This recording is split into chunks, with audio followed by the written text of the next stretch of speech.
it's very easy for me to see a lot of these countries facing famine in the not too distant future, because if you break down globalization, yes, that means it's difficult to get oil or manufactured goods. I'm more concerned about agriculture. Agriculture is by far the most delicate and vulnerable of the economic sectors because it needs the equipment, it needs the finance, it needs the fertilizers, it needs the trade options. You break any of those, the whole system falls apart. And with the Ukraine war, we are seeing massive disruptions to the fertilizer sector. With some of the decisions the Chinese have made, same thing. So we're already looking this year at losing roughly a third of global fertilizer supply. That is going to haunt us for a decade. That first? Sure. It's a wide array of factors. So when you move into a city, you have less room, and that just changes the mechanics of raising kids. When you move off the farm, kids are no longer free labor. You have fewer of them. When you urbanize, when you have electricity, you've generated time. And so people can do things after sunset. This is important for everything in terms of economic development, but it's most important for women.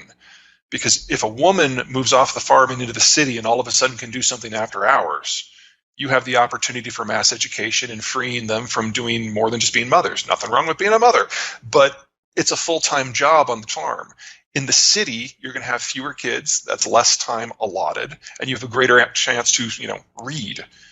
And so the entire women's right movement is basically linked indelibly to electricity. And once you have it, women have fewer kids because they now have other things going on in their lives that compete for attention. With the cotton mills was probably the best example. The first group of people to urbanize weren't the men. It was the women. And we saw the impact on birth rates. It's getting difficult to get good information out of China. It's really devolved into a cult of personality state, even stricter than what Mao Zedong had. I don't think that the Chinese have a food crisis that is impacting their ability to have calories at the moment. Chinese land is among the worst in the world, and so it requires a huge amount of fertilizer to grow anything, specifically phosphate for rice. It's by far the world's most phosphate-hungry crop, and the Chinese traditionally, because of that, have been the world's largest producer and exporter of the stuff. The problem is actually with African swine fever. Now, you may have heard of that a few years ago. They had a big outbreak. They ended up culling more hogs from their farms than the rest of the world's commercial farms have hogs. Just give you an idea of just how lopsided the pork market is. It's 2/3 of it is China.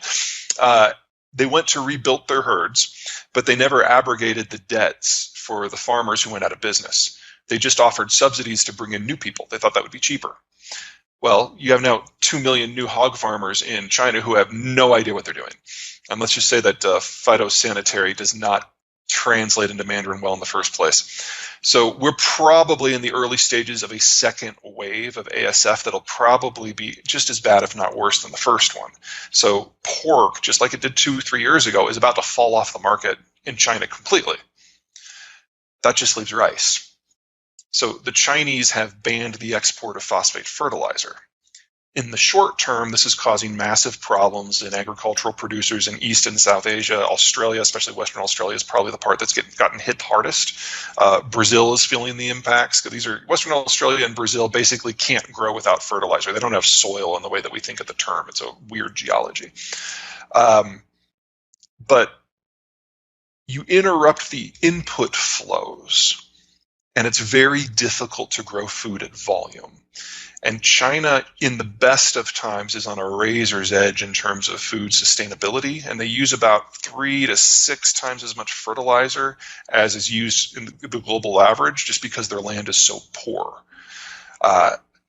Luckily, phosphate they've got covered. They produce that themselves, but the nitrogen is all made with imported natural gas, and the phosphate, the potash, half of that comes from a different continent. So, yeah, China, demographic collapse, unavoidable. Food collapse, highly likely. And that's before you start talking about things like energy manufacturing and trade. The question is, what would you do if you're China? Where would you go to get what you want? If you go into Kazakhstan, fine, but what does the winner get? You can't go to India. Himalayas are in the way. You could go into Vietnam, but when the Chinese did that last in 1979, they got treated just as well as the Americans were. And so that was a quick war. They don't have the Navy to push out, Really not. They have made significant strides over the last 30 years. I don't mean to belittle that. But everything they're doing in the South China Sea was designed to intimidate Vietnam and the Philippines into cowering, and it had the opposite effect. And both countries just ran to Japan and now have defense packs. It doesn't really allow the Chinese to project power very far either. They do have a lot of ships. They've got like a 650 ship navy, but 90% of them are really small and can't sail more than 1,500 kilometers from the coast. And that assumes they're going slow in a straight line and no one's shooting at them. In actual combat conditions, they can maybe make it 600K. So they don't have the power projection. And they're the country in the world that is most dependent on reaching the world in order to reach markets and resources. If the Chinese can't reach Europe, they lose their largest market. If the United States throws a trade war, they lose their second largest market. If they can't reach Africa, they lose raw material resources. If they can't reach the Persian Gulf, the lights go out. They're completely dependent on globalization as maintained by the Americans for the entirety of their economic and cultural system. The United States is the country that guarantees freedom of the seas, or traditionally that has been our role since World War II. That's what we're getting out of.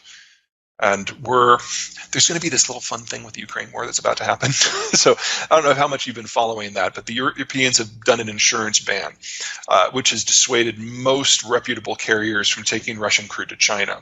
So the Chinese and the Russians rented a bunch of super tankers, lashed them together into a raft off the coast of Portugal, and they're bringing shuttle tankers from Russia's ports, which can't take super tankers, and doing sea-to-sea transfers in the middle of the Atlantic. I can't wait for somebody just to do and just grab it. It could be Portugal. The Chinese don't have the naval capacity to put anything that far out, neither do the Russians. But someone soon is going to do that, and that's going to shut down the entire energy trade out of Russia. I'm a little surprised it hasn't happened already, but it's going to be a fun day when it does go down. You probably wouldn't do it just because you wanted the oil. You would do it because you want to disrupt the Russian financial system, because this would destroy it.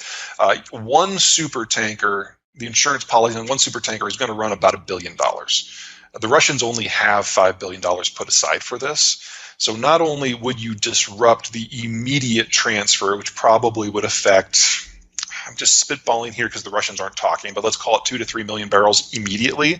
But anything else that was in the chain going back to the Russian ports, probably another 10 or 15 million. I'm sorry, I said billion earlier. 2 to 3 million barrels.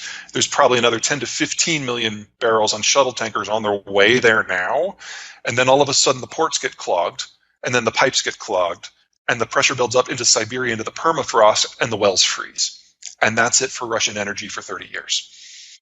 Well, part of globalization was making sure that everybody's commerce could go anywhere. In the pre-World War II environment, unless you were an empire with a navy, you didn't trade. You couldn't, because the empires were in charge. When the empires died in World War II and the Americans took over the global structures, we decided that rather than having a single American-led structure that was designed to siphon off energy and food and resources and money to the United States as an empire would, we would instead prioritize security versus the Soviets. And so we provided the economic backdrop, the security backdrop that was necessary for everyone to play. And that's the world we know. That's what we've been living in. The Americans make sure that piracy is under control. They make sure that hostile countries can't wage commerce, and they generally provide policing actions. Not to say that we've done it great at any given day, but that's been the plan, and it's broadly worked. Since 1992, we've been backing away from that. We've been closing down our overseas bases. We've been retooling our military, so it's not destroyer heavy and designed to patrol. It's carrier heavy and designed to hammer things.